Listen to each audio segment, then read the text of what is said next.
Hi, this is Dr. Parikh, and we are on Module 3. So the first thing it's here as a reading, but it's also an assessment, is Citations tutorial. Well, that wasn't exactly what I expected. So this is another one that is a quiz for points, so do your best on it. And I specifically put this one a little later than the other tutorials on APA style because by this point in the semester, I do expect you to be mastering the basics.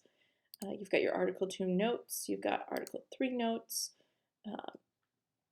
you've already gotten a couple rounds of feedback on small assignments, including the title page and reference page, so I expect some of these things to be coming a little more clear. I suppose I don't know if I would give more than one trial on this one. I think I would like you to just do your one best shot. The APA quizzes, I typically give you as many tries as you want. I specifically want this to be a little different. So we've got academic writer. You've got a few bigger tutorials and then some smaller tutorials. So citing sources, I'm kind of picking and choosing bias-free. I'm essentially listing all the ones they have. So if you want, you could, so let's,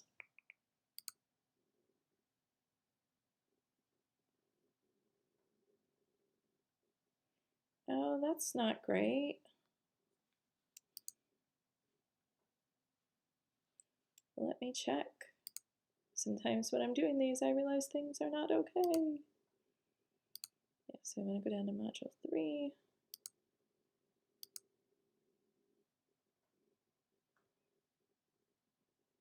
Yeah, it's doing fine there. So if you get anything weird, just go directly into the weekly to-do list and click the link there. You can also find there, you can navigate, there's a way to go through the library's website, but it's a little tricky, so if you can just use the links, I think that's the easiest. You can always find them. You can go to the Learning Center, and it's either quick guides or tutorials. I don't think I specify, oh, I do. I say quick guide. This one, lesson. If I don't specify, it's often quick guide, or it's often tutorials, but either way, you can click here, and then click, there's bias-free language, so you would just go through all of them. And while you're doing them, you can also see it'll say more like this, and it'll usually show all the other ones in that section. So those might be slightly easier ways to go through them. I wish I could create just a playlist for you of them, but I haven't figured out a way to do that. Not many videos. You're doing things you already know how to do, or you can look back to the notes video from before. You are doing the concept map, which is a loose organization. It's not quite as detailed as your outline is going to be, but it's starting to organize your paper. And this assignment has been kind of a sticking point for a lot of students. A lot of them say, I'm confused, I don't know what I'm supposed to do. So here under APA paper templates, I have added concept map examples. So far I have 3. I might have a few more. By the time you look at this, I might keep adding to them. So it shows you, I'm trying to show you as many functional, well-done topics as possible. Here, some of these sources, the citations, have initials, which they're not supposed to have, but the idea of trying to stick 3 different sources on each topic is really great. I'm looking for, let me see what I'm looking for. Sometimes I update these assignments over time, and so I sometimes forget about what the current expectation is. These 2 main themes with 3 to 4 ideas each. I may need to clarify that I may need to clarify this assignment description because I'm looking for them to come from different sources. And that may not be as clear as it needs to be. So I'm looking for at least 2 different sources under each idea. And so this one over here, this is using a program that I talk about in the concept map video. This is using just writing it out. Looks like they use different colors of ink to show different sources, and then you can kind of play with them until they make sense. See, this is one where they took their actual article notes, printed them, cut them, and used highlighters to show the different articles. So then as they were sorting, they could focus on color and making sure they were getting a variety of color in what they're looking for. And then as they sorted into different piles, they figured out kind of what is the theme of this pile. So it's 3 different approaches. Hopefully there will be more in there because I've seen people do it on a whiteboard. I've seen people do it with Post-it notes that they move around. You can also just do a simple outline. You can just use word processor and it wouldn't be as detailed as the outline that I expect later. But yeah, for the concept map, I'm really looking, oh, and that links right to that folder.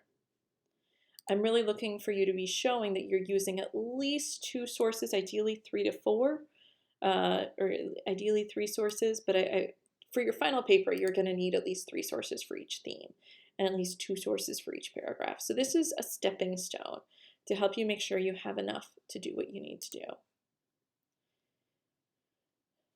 So let me see.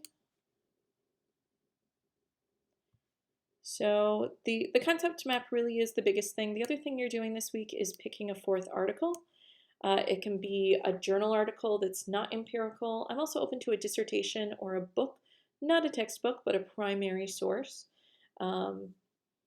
So this opens it up a little bit. I also want to make clear I may say contradictory things in other videos. I'm not sure where I talk about it, but it's important for you to know I no longer want to see websites in these papers because very few of the websites people choose are not appropriate. You can look for information using the web, but you need to find it in a journal article, a book, or a report. I don't want to see, I don't want to see NAMI, the National Alliance for Mental Illness, cited. At one point, I said I was okay with that as a reliable source, but I no longer, these pages are mostly made for the public for information, and scholarly work is held to a higher standard. So although they're informative, they're helpful for understanding your topic, I don't want to see them in your paper. If you don't know how to define a term, find it in the DSM, or seek out an article for it instead of a website. But that usually comes when people are really drafting their paper. But just as a heads up, because I don't know where the bad information is, because I think I said at one point some sources would be accepted, but at this point I do not care to accept any websites as sources. If you have one that you think is an exception, send it to me and let me know. But that gets through our week. At this point, you should be in the rhythm of quizzes on Tuesdays and posts on Thursdays typically. These paraphrase posts, I probably could have mentioned them last time, but you can really take them from anything that you're working on, any assignment, and it's really just to kind of help you see other people's paraphrasing, because that seems to be a big struggle for people. I clicked the wrong place, I went to the discussion board. So any of these paraphrases, it's really just meant to be a place for you to get some loose feedback. And if you ever have feedback that you're not sure about, it seems like it doesn't make sense to you, let me know, because sometimes students are wrong, and that's okay. If I only wanted experts to be giving feedback on this, I wouldn't have students doing it. You're not expected to be experts yet.